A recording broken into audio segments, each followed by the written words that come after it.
नमस्कार, स्वागत है आपका कमोडिटी राउंडअप में। मैं हूं मनीषा गुप्ता। आज बात करेंगे कच्चे तेल की, जहां पर कल 4% की गिरावट के साथ अब भाव यहां पर वापस 5 से 6 महीने के लोज पर बने हुए हैं। आगे जाकर आज ओपेक की रिपोर्ट क्या कहती है, इस पर है सबकी नजरें। साथ ही साथ यूएस फेड से पहले हमने सोने चांदी में भी हल्की सी मुनाफा वसूली आते हुए देखी है।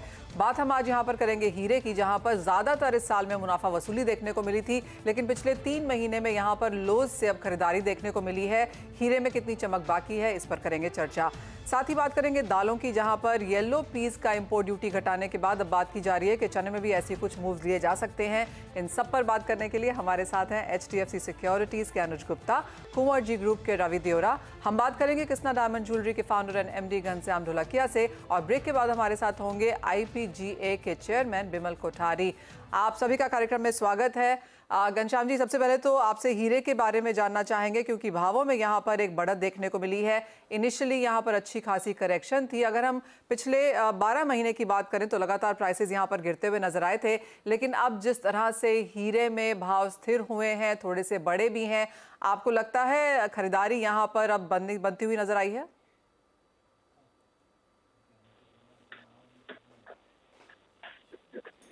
घनश्याम जी, आपको हमारी आवाज आ रही है? यस, अभी आ रही। बोलिए, क्या बता रहे हैं? जी, मैं आपसे जानना चाह रही थी कि हीरे के भावों में अच्छी खासी करेक्शन के बाद अब कुछ खरीदारी लौटी है, कैसे देखते हैं सबसे पहले आप यहाँ पर डिमांड और प्राइसेस? नहीं, डिमांड तो बढ़ी हुई है। मैंने वैसे क्या थोड़ा डायमंड का प्राइस लास्ट ईयर में कम हुआ, उसके हिसाब से डायमंड की दीवार अच्छी है। और ये गोल्ड का से लोग अभी ट्रांसफर हो रहे हैं डायमंड पे, और बहुत छोटे छोटे सिटी में भी डायमंड की डिमांड है। मतलब 2 टायर 3 टायर सिटी में डायमंड की डिमांड है। इतना सालों में ये टाइप का सिटी में नहीं था, जो आज की तारीख में डायमंड की डिमांड बढ़ी हुई है, क्योंकि ट्रांसपेरेंसी हो गया है और सभी को एफोर्डेबल प्रोडक्ट में डायमंड प्रोडक्ट आज की तारीख में अवेलेबल है। उसके लिए उसकी डिमांड बढ़ी हुई है। और मैरिज सीजन है तो उसमें भी जरूर लोग डायमंड ज्वेलरी खरीदते हैं। एब्सोल्युटली। घनश्याम जी, हम आपसे आज वीडियो पे कनेक्ट नहीं कर पा रहे हैं, लेकिन हम जानते हैं कि आप झारखंड में हैं, और जो आपने यहाँ पर एक मॉडल अपनाया है फ्रेंचाइजीज का, काफ़ी सारे एरियाज में टीयर 2 टीयर 3 सिटीज की बात हम यहाँ पर करते ज़रूर हैं कि यहाँ पर भी ज्वेलरी की मांग बढ़ रही है, डायमंड एस्पिरेशंस यहाँ पर भी स्ट्रॉन्ग हैं। किस तरह से आप देखते हैं इन टीयर 2 टीयर 3 सिटीज़ में, आप जहाँ पर देवघर में हैं झारखंड में, किस तरह की मांग वहाँ पर है, कैसी पॉपुलेशन है, किस तरह की आगे जाकर ट्रेंड्स बनता हुआ देखेंगे? मनीषा जी, मैं फ्रेंकली बोलूं ना तो देवगढ़ से हमारे को फ्रेंचाइज की इंक्वायरी आई, तभी मेरे को पता चला कि देवगढ़ ऐसी कोई जगह भी है। अच्छा, हाँ, कोई जगह है। और अभी मैं देवगढ़ में हूँ, करीबन 4 लाख की पॉपुलेशन है।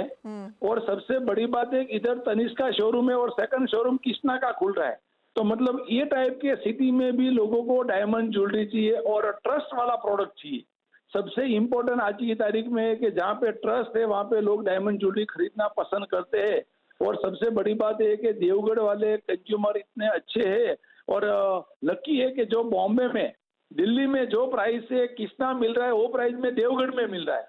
तो आज के कंज्यूमर को अच्छा एक्सपीरियंस चाहिए, ट्रांसपेरेंसी चाहिए, पैसा खरीदने में, पैसा खर्चा करने में किसी को कोई भी जात का खिचखिचाहट नहीं है। और सभी के मन में इच्छा है पहनने की। इधर तो झारखंड में तो क्या है कि बहुत सारे मिनरल है, तो मिनरल का पैसा है, तो जॉब वाले भी लोग हैं तो ट्रस्ट के वहां से खरीदते। तो मैं देखा तो बहुत बढ़िया सिटी है देवगढ़। देवगढ़ का लोग भी बहुत अच्छे हैं। हमारे जो फ्रेंचाइज लिए हुए हैं वो भगत परिवार है, सुशील भाई, तो उसको पहली बार में मिला जब वो बॉम्बे आए, तभी उससे पहले मिला नहीं था, और कृष्णा का फ्रेंचाइज लिया। तो सेकंड 2 टायर सिटी में बहुत सारा डायमंड का स्कोप है। और कृष्णा का जो प्रोडक्ट है 5000 में पेंडेंट मिल रहा है, स्टार्टिंग प्राइस 1 लाख में डायमंड का सेट मिल रहा है। अच्छा, कृष्णा में सबसे बड़ी बात है कि 90% उसको बायबैक है कभी भी, और 95% एक्सचेंज है। तो आज की तारीख में जो कंज्यूमर को चाहिए वो कृष्णा की डिजाइन पसंद आ रही है, कृष्णा की पॉलिसी पसंद आ रही है, और ट्रांसपेरेंसी है। तो 2 टायर 3 टायर में बहुत डायमंड का क्रेज बढ़ते जा रहे हैं। जैसे देवगढ़ सिटी जैसा है, हिसार है, अयोध्या है, बरेली है, वो टाइप के सिटी में। तो घनश्याम जी, इनफैक्ट हीरे ही नहीं, आप घर, गाड़ी या कपड़ों की भी बात करेंगे तो टीयर 2 टीयर 3 सिटीज में ह्यूज डिमांड रही है और ग्रोथ पोटेंशियल काफी ह्यूज है। तो फिर आप कैसे इसको और भुनाने की कोशिश कर रहे हैं और एक्सपैंड करेंगे टीयर 2 टीयर 3 सिटीज में? क्या दूसरी बात, आप क्योंकि वेडिंग डिमांड भी आना शुरू हो गई है, क्या ग्रोथ देख रहे हैं आप डायमंड सेल्स में? मैं तो फ्रैंकली बोलूं ना, तो आप दोनों लेडीज है, तो जब तक दुनिया में इंडिया में लेडीज है तब तक तो डायमंड हमारा चलने वाला है। तो 2 टायर सिटी में भी लेडीज है, 3 टायर सिटी में भी लेडीज है और मेट्रो में भी है। और सबसे अच्छी बात आपने ये किया कि हमारा स्लोगन है कृष्णा का, हर घर कृष्णा। हर घर पहुंचने का है तो हमको देवगढ़ भी पहुंचना पड़ेगा, हिसार भी पहुंचना पड़ेगा, बरेली भी पहुंचना पड़ेगा, जम्मू भी पहुंचना पड़ेगा। तो आज की तारीख में ये टाइप के सिटी में बहुत सारा ग्रो हो रहा है। नो डाउट आपने जैसे गाड़ी का बोला, वो भी इधर ग्रो हो रहा है, क्योंकि वो लोग के मन में पैसा खर्च ना करने का पहले माइंडसेट ये था कि सेविंग करने का, लेकिन अभी स्पेंड का है, मतलब एक्सपीरियंस करने का है। और अल्टीमेटली लाइफ में एक्सपीरियंस जो है ना वो याद रहता है, बाकी का चीज याद नहीं। हमने जो क्रिएट किया मेमोरी, समझो बर्थडे है या तो एनिवर्सरी है, एंगेजमेंट है, उसमें डायमंड ज्वेलरी दिया और वो मोमेंट याद रहेगा, कि और किधर क्या किया वो याद नहीं रहेगा। तो आज की तारीख में कंज्यूमर का जो बिहेवियर है वो मेमोरी क्रिएट करता है। और हमारा प्रोडक्ट तो डायमंड ज्वेलरी, गोल्ड ज्वेलरी ऐसा प्रोडक्ट है कि खुशियां में ये सबसे पहले होता है। कोई भी खुशी का प्रसंग है उसमें ये प्रोडक्ट होता है। और गर्ल्स को बहुत डायमंड ज्वेलरी पसंद है और इतना ट्रांसपेरेंसी की वजह से वो लोग पसंद करते हैं। और 2 टायर 3 टायर सिटी में भी आज की तारीख में लेडीज जो है जॉब कर रही है, वो 20 साल पहले नहीं करती थी, आज वो टाइप की सिटी में कर रहे हैं। उसके लिए स्पेंड पावर बढ़ा हुआ है। जी घनश्याम जी, मुझे नहीं लगता कि सिर्फ लेडीज खरीदती हैं, आजकल जेंट्स भी काफी अच्छे यहाँ पर डायमंड्स खरीदने लगे हैं। लेकिन बारिंग दैट आपसे ये भी जानना चाहेंगे कि आप कहेंगे प्राइस सेंसिटिविटी एक चीज है और दूसरी चीज यहाँ पर डिजाइन है जो लोग जिसके हिसाब से लोग खरीदते हैं। हाँ, नहीं प्राइस इंपॉर्टेंट जरूर है, नो डाउट, पर उसके साथ जो पसंद की मतलब डिजाइन, कृष्णा की डिजाइन लोगों को पसंद है। कृष्णा 18 साल से है शॉप एंड शॉप में, हमने 1 साल से फ्रेंचाइज किया और आज देवगढ़ में हमारा 16वां शोरूम का इनोग्रेशन है। तो जो कृष्णा की डिजाइन है वो कंज्यूमर को पसंद है। और हरिकृष्णा ग्रुप क्या है, लास्ट 31 साल से डायमंड ज्वेलरी में है। तो कंज्यूमर को क्या चाहिए इंटरनेशनल में और इंडिया में वो पता है। आज की तारीख में सभी जो वेस्टर्न है वो इंडिया में यूज हो रहे हैं। तो हरिकृष्णा ग्रुप कृष्णा बहुत सालों से एक्सपोर्ट कर रहे हैं ज्वेलरी, तो वो डिजाइन जो है हम इंडिया में लॉन्च करें और आज के कंज्यूमर को वो पसंद आ रहा है, क्योंकि वेस्टर्न सभी को पसंद आ रहा है। तो सबसे बड़ा फायदा ये है प्राइस का, no doubt. Harikrishna diamond manufacturing है, ज्वेलरी मैन्युफैक्चरिंग है और डायरेक्ट कंज्यूमर के पास जाता है, तो नो डाउट बाकी सभी ज्वेलरी से कृष्णा की जो प्राइस है वो कंपेयर में बहुत, उसकी कंपेयर में बेस्ट प्राइस है। करीबन मैं बोलूँगा 15-20% कम है। क्यों कम है कि दोनों मैन्युफैक्चरिंग खुद का है, ये बेनिफिट कंज्यूमर को हम पास ऑन कर रहे हैं। और जैसे मैंने बोला कि हमको हर घर कृष्णा पहनाने का है, तो वो प्राइस एफोर्डेबल रहेगा, तभी सब लोग एफोर्ड कर पाएंगे। तो ये तो यूनिक प्राइस है और वो सबसे बड़ा इम्पोर्टेंट कृष्णा का यूएसपी है कि बेस्ट डिजाइन और एफोर्डेबल प्राइस। एब्सोल्युटली, हम ऑफ कोर्स ये शोरूम यहाँ पर देख पा रहे हैं, लेकिन अच्छा होता अगर आपसे ऑन वीडियो बात हो पाती तो क्लियरली हम वो चीज़ें यहाँ पर देख पाते। As of now of course हम देख पा रहे हैं कि किस तरह से यहाँ पर आप तैयारी में हैं इसका लॉन्च करने के लिए। बहुत शुक्रिया घनश्याम जी हमारे साथ जुड़ने के लिए। और जैसे आपने कहा 16 फ्रेंचाइजीज शोरूम्स यहाँ पर खुल चुके हैं और भी टियर 2 टियर 3 सिटीज़ में फिलहाल आपकी यहाँ पर नज़र है, तो काफ़ी कंग्रेचुलेशंस आपको यहाँ पर झारखंड में एक और स्टोर खोलने के लिए। लेकिन आगे बढ़ेंगे और बात अब यहाँ पर सोने चांदी की कर लेते हैं। और अनुज, कैसे देखते हैं आप इस सीन को? बिकॉज आज यूएस फेड की मीटिंग है और उससे पहले हल्की सी चॉपिनेस, हल्की सी नर्वसनेस बाजारों में जरूर है और मुनाफा वसूली जारी है सोने में और चांदी में भी। यहाँ से अब क्या करने की राय है यहाँ पर? मॉर्निंग देखिए, करीबन $150 की गिरावट हमने हाई से होते हुए देखी है, क्योंकि कहीं ना कहीं जो एफओएमसी का स्टेटमेंट है वो काफी की रोल प्ले करेगा और 2024 की जो रणनीति है वो आज की स्टेटमेंट पर डिपेंड करेगी। जहां तक हमें लगता है कि एफओएमसी हो सकता है कि इंटरेस्ट को स्टेबल रखे या फिर जो कट करेंगे वो अपना टाइमलाइन डिसाइड करेंगे कब वो कट करेंगे, तो उससे कहीं ना कहीं मार्केट में मोमेंटम देखने को मिलेगा। तो उसके चलते हमने थोड़ा सा प्रॉफिट बुकिंग गोल्ड में आता हुआ देखा है और लग रहा है कि कहीं ना कहीं गोल्ड अभी एक सबड्यूड रेंज में ट्रेड करता हुआ दिखाई देगा। जो मोमेंटम है आपको इंटरेस्ट रेट की मीटिंग के बाद आता हुआ दिखाई देगा, मगर कहीं ना कहीं हमें लगता है कि जिस तरीके से मार्केट ट्रेड कर रहा है तो sell on rise intraday perspective से गोल्ड में देखने को मिल सकता है। तो यहाँ पर मुझे लगता है कि गोल्ड में अगर 61,250 के आसपास के लेवल्स मिले तो बिकवाली करना चाहिए। 61,425 का स्टॉप लॉस लगाएं। टारगेट करीबन 60,980 तक देखने को मिल सकता है। अगर हम एक रेंज की बात करें तो $1,950 से लेकर $2,000 ये एक $50 की रेंज है। हमें लगता है कि अभी प्राइस फिलहाल दिसंबर के महीने में इस रेंज में ट्रेड करते हुए दिखाई देंगे और एफओएमसी के स्टेटमेंट के बाद जो डायरेक्शन आएगा उसके अकॉर्डिंग ट्रेड होता हुआ दिखाई देगा। मगर फिलहाल इंट्राडे के लिए हमें लगता है कि गोल्ड के अंदर बिकवाली का ट्रेड देखने को मिल सकता है और अगर सिल्वर की बात करें तो यहाँ पर भी हमने एक रेंज बाउंड मोमेंटम देखा है। यहाँ पर भी हमें लगता है कि सेल ऑन राइज की स्ट्रेटेजी देखने को मिल सकती है। तो सिल्वर में भी करीबन 71,750 के आसपास भाव मिलते हैं, तो बिकवाली का ट्रेड लेना चाहिए। 72,300 का स्टॉप लॉस लगा है, टारगेट 70,800 तक देखा जा सकता है। तो मुझे लगता है कि मार्केट थोड़ा सा एक रेंज में रहेगा, बट थोड़ी बहुत बेरिशनेस आपको यहाँ देखने को मिल सकती है।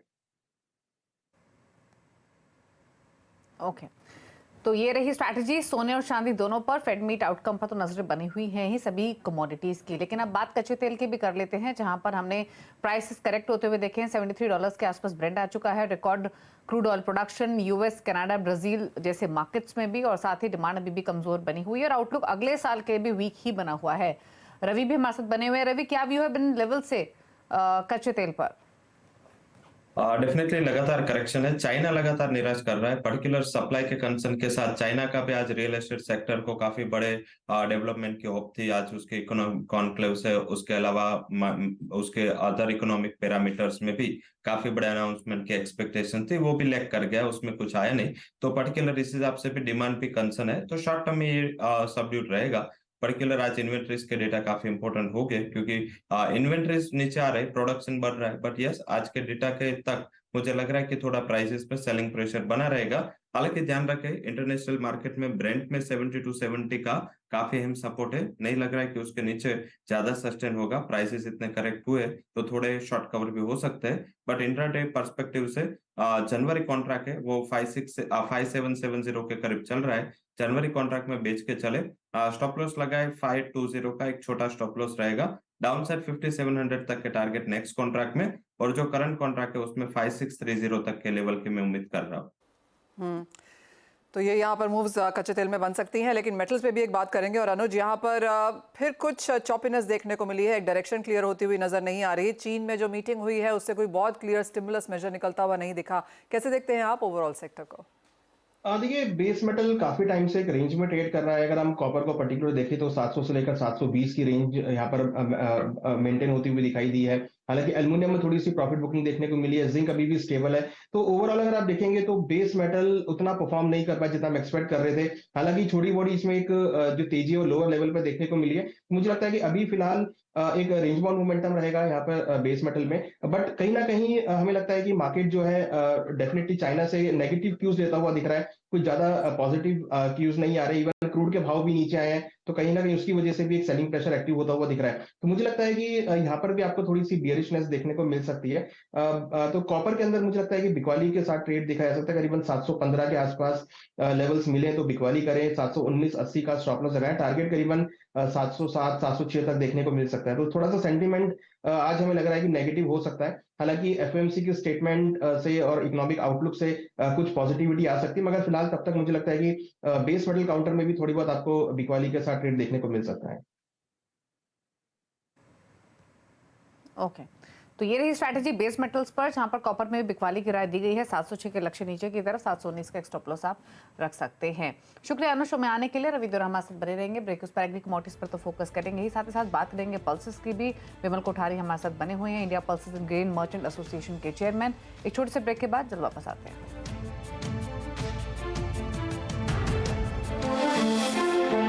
की महंगाई के खिलाफ मुहिम जारी है। हमसे एक्सक्लूसिव बातचीत में consumer affairs secretary Rohit Kumar Singh ने कहा कि सरकार हर स्टेक होल्डर की कीमतों की जानकारी लेती है। वहीं हमारे सूत्र बता रहे हैं कि सरकार चने की इंपोर्ट ड्यूटी घटाने का विचार भी कर रही है। इस पर बात करने के लिए हमारे साथ India pulses and grain merchant association के चेयरमैन विमल कोठारी हैं। लेकिन सबसे पहले सुनते हैं कि कंज्यूमर अफेयर्स सेक्रेटरी ने हमसे क्या कहा। जो ग्राउंड की सिचुएशन है और जिस तरह से हम लोग उसको मॉनिटर करते हैं हमारी संस्थाएं, and it is not just that we take data from department of agriculture, हम ट्रेड से भी लगातार बात करते हैं, राज्य की संस्थाओं से भी बात करते हैं, Indian pulses and grain association जैसी और जी स्टॉक होल्डर्स हैं और एग्री वॉच जैसी संस्थाएं हैं, उनसे भी आंकड़े लेते हैं। और जब तक हमें सब तरफ से ये सिग्नल नहीं आता है कि स्थिति संतोषप्रद है, तब तक हम विश्वास नहीं करते हैं और हमारी जो प्लानिंग है वो उसी के अनुरूप होती है। ऑल राइट, तो क्लियरली रोहित कुमार सिंह कहते हुए कि सभी से यहाँ पर बात होती है, स्टेक होल्डर्स से, ट्रेड से, और उसके बाद ही डिसीजंस यहाँ पर लिए जाते हैं। बिमल जी, स्वागत है आपका शो में, और आप आईपीजे के चेयरमैन हैं, और जैसे रोहित कुमार सिंह जी ने कहा कि कोई डिसीजन लिया जाता है उससे पहले सभी तरफ से इन्फॉर्मेशन यहाँ पर ली जाती है, इनपुट्स भी लिए जाते हैं।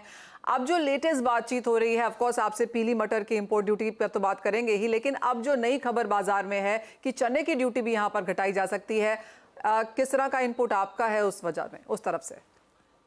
धन्यवाद मनीषा जी, आपने मुझे इनवाइट किया फॉर द शो। देखिए, ये जब से ये येलो पीस पे ड्यूटी घटी है और येलो पीस का इंपोर्ट अलाउ किया गया है, साफ दिख रहा है कि सरकार चाहती है कि दामों में जो दालों की जो कीमतें बढ़ी हुई है, और खासकर इलेक्शन ईयर को देखते हुए सरकार चाहती है कि हर तरीके से हर सारे मेजर्स उठाए जाए ताकि दालों के दाम कम किए जा सकते हैं। हालांकि चने का जो इंपोर्ट है हम ज्यादा से ज्यादा ऑस्ट्रेलिया से कर सकते हैं, क्योंकि वहीं से हमें सप्लाई मिलेगी, और वो कोई बहुत ज्यादा उत्पादन नहीं है। वहाँ लगभग इस साल का जो अनुमान है जो लगभग 5-1 लाख टन का है, तो बहुत बड़ी क्वांटिटी नहीं है।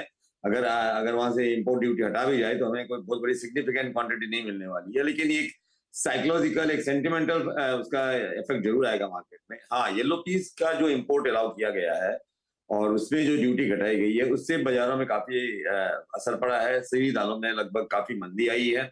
हमने देखा है कि सभी दालों में अक्रॉस द बोर्ड सभी दालों के दाम घटे हैं। इनफैक्ट दाम तो कुछ समय से घट रहे थे, लेकिन इससे ज्यादा इम्पैक्ट आया है। अगर हम तुअर की बात करें तो जो तुअर, अफ्रीकन तुअर जो 95, 96, 97 ऊपर में बिक रही थी, वो आज 81, 82 का प्राइस हो गया। 15 रुपए किलो की मंदी आ गई है। उड़द में भी मंदी है। हमारी क्रॉप उड़द की अच्छी नहीं थी, उड़द के दाम बढ़ने शुरू हुए थे, लेकिन उड़द में भी मंदी आई है। म्यांमार में अच्छी क्रॉप है उड़द की।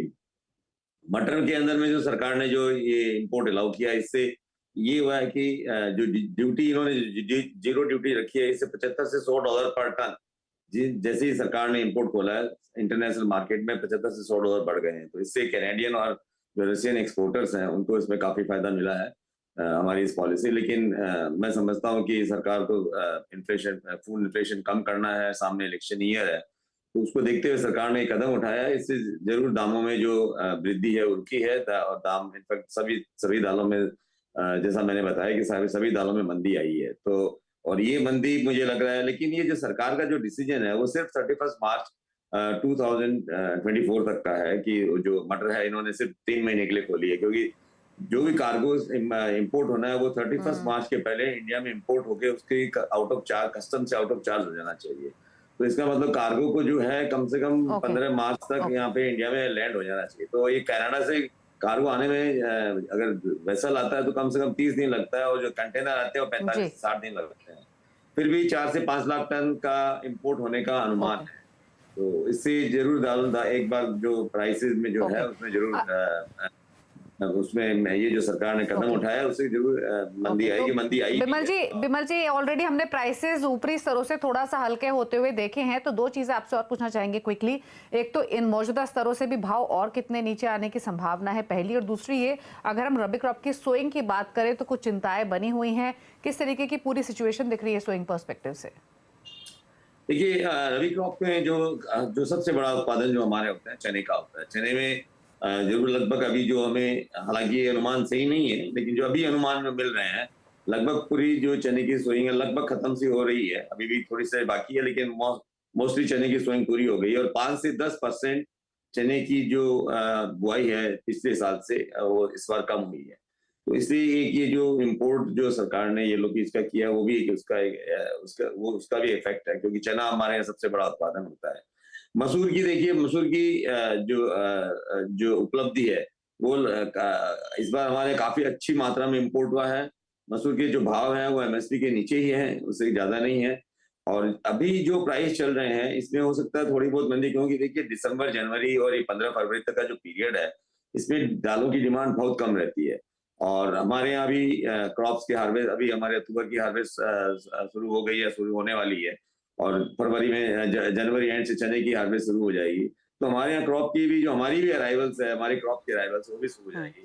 So, मुझे नहीं कोठारी लगता जी- कि नेक्स्ट 3 महीने में कोई दामों में वृद्धि आएगी। नहीं कोठारी जी, अगर हम यहाँ पर सरकार के स्टेप्स देखें तो इंपोर्ट्स बढ़ाए गए हैं, ड्यूटीज कट की गई हैं, वीकली आपको मैंडेटरी यहाँ पर बताना पड़ता है, स्टॉक लिमिट्स तक यहाँ पर लगी हुई हैं। अब यहाँ से भाव बहुत ऊपर तो नहीं जाने वाले हैं, बुआई भी जैसे आपने कहा थोड़ी कम है, लेकिन सरकार की पैनी नजर है। यहाँ से अब आने वाले क्वार्टर में प्राइसेस कैसे रह सकते हैं? क्या हम बॉटम पे हैं या आपको लगता है कि कुछ और बहुत गिरावट आ सकती है? थोड़ी बहुत इसमें बहुत ज्यादा मनीषा जी, इसमें बहुत ज्यादा मंदी नहीं आएगी। Okay. थोड़ी बहुत ये मंदी काफी आ चुकी है। पर आपको लगता है तेजी तो नहीं आएगी? तेजी पक्के से नहीं आएगी। थोड़ी बहुत मंदी इसमें अभी भी आ सकती है, क्योंकि हमारे यहाँ भी हार्वेस्ट शुरू होगा, थोड़ी बहुत मंदी आ सकती है, लेकिन इसमें कोई बहुत सिग्निफिकेंट इन दामों में मुझे नहीं लगता कि बहुत ज्यादा गिरावट आएगी, क्योंकि ऑलरेडी दाम गिर चुके हैं। जैसे मैंने बताया, अफ्रीकन तुअर 81, 82 है, हमारे जो देसी तुअर है वो भी कम से कम 95 से 100 रुपीज के बीच में हो चुकी है। तो उसमें हम सोचते हैं कि उसमें 5-7 रुपए किलो की मंदी हो रहा सकती है, लेकिन बहुत ज्यादा, क्योंकि इसका एक बात देखना पड़ेगा, जो हमारे सरकार के एडवांस एस्टिमेट आए हैं तुअर, खासकर तुअर क्रॉप, तुअर की हमारे यहाँ रिक्वायरमेंट 45 से 46 लाख टन है, जबकि सरकार का जो पहला एडवांस एस्टिमेट आया वो 33 लाख टन का है। तो ये सामने अनुमान दिख ही रहा है कि हमारे जो अगले साल जो है 2024 में लगभग 10 से 12 लाख टन की उनको कमी पड़ेगी, जो हमें इंपोर्ट करना पड़ेगा। तो हमारे यहाँ प्राइस प्रेशर रहेगा, लेकिन जो सामने जो क्वार्टर है मुझे उसमें नहीं लगता कि दामों में कोई वृद्धि होगी। इन जो अभी फिलहाल जो दाम है इनमें ही कुछ दामों में कुछ कमी आएगी, लेकिन आगे जो सेकेंड जो अप्रैल के बाद है उसमें फिर हमें देखना है कि किस तरह यहाँ पे प्राइस रहते हैं, क्योंकि उसमें हमारे यहाँ दालों की डिमांड बढ़ती है। अभी दालों की डिमांड भी कम है, इसलिए मुझे लगता है कि अभी नेक्स्ट क्वार्टर के अंदर दाम स्टेबल रहेंगे, इसमें कोई चिंता की बात नहीं। ओके, तो नेक्स्ट, हाँ, तो अगले एक क्वार्टर में जो प्राइसेस हैं वो स्टेबल रहेंगे। अप्रैल ऑनवर्ड्स देखना होगा, डिमांड जब बढ़ेगी तब प्राइसेस किस डायरेक्शन में रहते हैं, लेकिन सो फार रिलीफ है प्राइसेस को लेकर और यहाँ से प्राइसेस स्टेबल या थोड़े बहुत नरम ही रहने की पॉसिबिलिटी है। शुक्रिया विमल जी आने के लिए शो में और अपने व्यूज़ देने के लिए हर पर्सपेक्टिव से, फिर चाहे वो सोइंग के नंबर्स हों या फिर किस तरीके के प्राइस ट्रेंड रह सकते हैं। रवि आपका भी शुक्रिया, माफ़ी चाहेंगे स्ट्रैटेजीज नहीं ले पाए, आपकी समय की कमी है क्योंकि शो को समेटने का वक्त है। मुझे मनीषा जी को दीजिए इसी के साथ इजाज़त। ब्रेक के उस पर आप देख सकते हैं वाय द मार्केट का पूरा एक्शन फ्यूचर एक्सप्रेस में। नमस्कार।